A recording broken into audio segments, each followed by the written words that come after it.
Good morning student. आज student हम class 11th thermodynamics chapter के 2 इम्पोर्टेंट टॉपिक डिस्कस करेंगे। First one is work done during isothermal process and second one is work done during adiabatic process. यहाँ पे student recall कर लेते हैं वो प्रोसेस जिस प्रोसेस में हमारा जो टेम्परेचर है that remains constant, that process is called as isothermal process. जैसे कि for example student melting of ice में हमारा जो टेम्परेचर है that remains 0 degree Celsius, therefore melting of ice is an isothermal process. Similarly water student हमारा जो boil होता है दैट बॉयल्स और यू कैन से इट्स की जो वेपोराइजेशन है that occur that 100 degree Celsius at constant temperature, so therefore vaporization of water or you can say boiling of water is also an isothermal process। आइए discuss करते हैं expression for work done during isothermal process. हमारे पास student actually जो small work done होता है in piston cylinder arrangement that actually is given by dW is equal to P into dV। This is our general expression for small work done dW that is equal to P into dV, where P stands for pressure of the gas and dV is a change in the volume। We can see from the diagram V1 is initial volume, V2 is final volume। तो pressure student हमारा है force into area के equal और जो piston की displacement है that actually is dx। तो यहाँ पे स्टूडेंट हमारे पास जो वर्क डन हम का एक्सप्रेशन है dW that is P into dV, pressure into change in volume.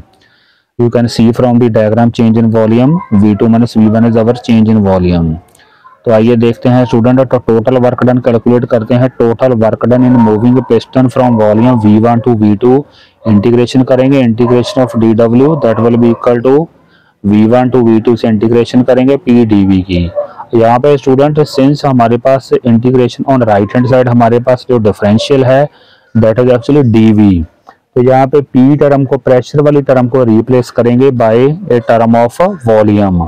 तो आइसोथर्मल प्रोसेस के लिए स्टूडेंट हमारे पास जनरल इक्वेशन होती है PV is equal to nRT। This is our ideal gas equation. यहाँ से P की वैल्यू हमारे पास आएगी nRT ओवर V। यही स्टूडेंट इक्वेशन नंबर 1 में हम पुट कर देंगे। तो टोटल वर्क डन स्टूडेंट हमारे पास आएगा V1 to V2 nRT over V dV। तो जो टर्म कांस्टेंट है nRT उसको हम बाहर ले लेंगे। तो अल्टीमेटली स्टूडेंट हमारे पास V1 तो V2 1 बाय V dV, क्योंकि यहाँ पे स्टूडेंट n हमारा है number of mole that is also constant, R is a gas constant वो भी बाहर, टेम्परेचर भी कांस्टेंट ही है student because this is an isothermal process. तो nRT टर्म हमारी बाहर आ जाएगी, इंटीग्रेशन होगी हमारी 1 बाय V dV। तो 1 बाय V की इंटीग्रेशन होती है log V, तो that is from V1 to V2। उसके बाद स्टूडेंट लिमिट्स पुट करेंगे तो that will become log natural log V2 minus log V1। तो यहाँ पे स्टूडेंट लॉगरिथम का फार्मूला यूज करेंगे log A minus log B that is equal to log A over B। तो यहाँ पे हमारे पास बन जाएगा log E V2 over V1। तो उसके बाद स्टूडेंट नेचुरल लॉग को रिप्लेस करेंगे बाय लॉगरिथमिक 10। तो कैसे रिप्लेस करेंगे that will be equal to 2.303 nRT log 10 V2 by V1। ये स्टूडेंट हम इसलिए करते हैं बिकॉज हमारे पास जो लॉग टेबल है उसमें जो लॉग की वैल्यू है that is generally given of log 10। तो this is the expression for work done in case of isothermal process in terms of V1 and V2। अगर स्टूडेंट हमारे पास गैस का 1 मोल है तो n इज 1, तो देयरफॉर जो वर्क है that will be 2.303 RT log V2 by V1। अब student हमारे पास आइसोथर्मल प्रोसेस के लिए होता है PV is equal to constant, PV is equal to constant. यहाँ से स्टूडेंट हमारे पास we will get P1 V1 that is equal to P2 by V2। तो अगर स्टूडेंट यहाँ से देखें तो V2 बाय V1 किसके इक्वल बनेगा that will be equal to V2 by V1 will be equal to P1 by P2। तो इसी को वहां पे फर्स्ट इक्वेशन में पुट कर देंगे तो हमारे पास न्यू फार्मूला आएगा in form of this is called as pressure form. तो 2.303 RT log P1 by P2 this is called as pressure form. जबकि जो ऊपर वाली है student that is actually volume form 2.303 RT log natural V2 by V1। अब student discuss करते हैं adiabatic process. Adiabatic process से स्टूडेंट वो प्रोसेस होता है जिसमें हमारी जो हीट चेंज है that is zero, delta Q is zero. तो एडियाबैटिक प्रोसेस में without supplying any heat we can obtain the work done. तो वो स्टूडेंट जो वर्क डन होता है that is actually at the cost of internal energy of the system. तो आइए discuss करते हैं। जैसे कि स्टूडेंट एडियाबैटिक प्रोसेस के लिए हमें पता है कि जो P V gamma equal to constant होता है, तो सेम एक्सप्रेशन में क्वेश्चन नंबर 1 तो सेम ही है स्टूडेंट। वर्क डन हमारे पास आएगा V1 to V2 integration P D V.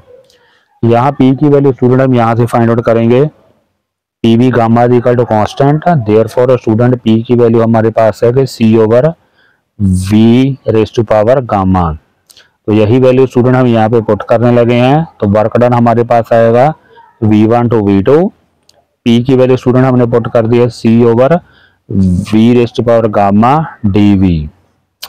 तो V raise to power gamma को स्टूडेंट हमने ऊपर लेके गए तो that will become V raise to power minus gamma, जबकि सी कांस्टेंट है वो बाहर आ जाएगा। इंटीग्रेशन करेंगे, गामा में एक प्लस कर देंगे, similarly new power minus gamma plus 1 नीचे आ जाएगी V1 टू V2। उसके बाद स्टूडेंट नीचे वाला जो डिनोमिनेटर है that is actually rewritten as 1 minus gamma. 1 को पहले लिखेंगे 1 माइनस गामा और लिमिट्स पुट कर देंगे। तो पहले स्टूडेंट हमारे पास है ऊपर वही same student minus gamma plus 1 को हम लिखेंगे 1 माइनस गामा। पॉजिटिव टर्म पहले लिखेंगे that will become V2 1 minus gamma minus V1 1 minus gamma. उसके बाद स्टूडेंट अब क्या करेंगे, सी को हम अंदर जाके मल्टीप्लाई करेंगे ब्रैकेट में, 1 माइनस गामा नीचे ऐसा ही रहेगा। अब सी की वैल्यू स्टूडेंट हमारे पास होती है P1 V1 gamma that is equal to P2 V2 gamma that is constant. तो इक्वेशन नंबर 2 में स्टूडेंट सी की वैल्यू हम पुट करें जहाँ V2 है वहां पुट करेंगे P2 V2 गामा, और जहां स्टूडेंट V1 वाली टर्म है वहां हम सब्स्टिट्यूट करेंगे P1 V1 raise to power gamma. यही स्टूडेंट हमने लिखा है। उसके बाद सिंप्लीफाई करेंगे तो वर्क डन स्टूडेंट हमारे पास आ रहा है 1 ओवर 1 माइनस गामा, क्योंकि स्टूडेंट ये जो V2 की दो टर्म्स है तो जब पावर ऐड अप करेंगे गामा गामा कैंसिल हो जाएगा, we will left with only V2 raised to power 1. Same for P1 V1. So this is the expression for work done in adiabatic process 1 over 1 minus gamma P2 V2 minus P1 V1. Similarly student this can be rewritten as P1 V1 अगर हमने पहले लिखना है तो नीचे हमारा gamma minus 1 बन जाएगा। This should be written like this because student gamma जो होता है that is generally greater than 1 for most of the gases, that is why gamma is written first. 1 over gamma minus 1 P1 V1 minus P2 V2। तो finally हमारे पास expression adiabatic process का है P1 V1 minus P2 V2 over gamma minus 1। This is actually called as pressure volume form of work done.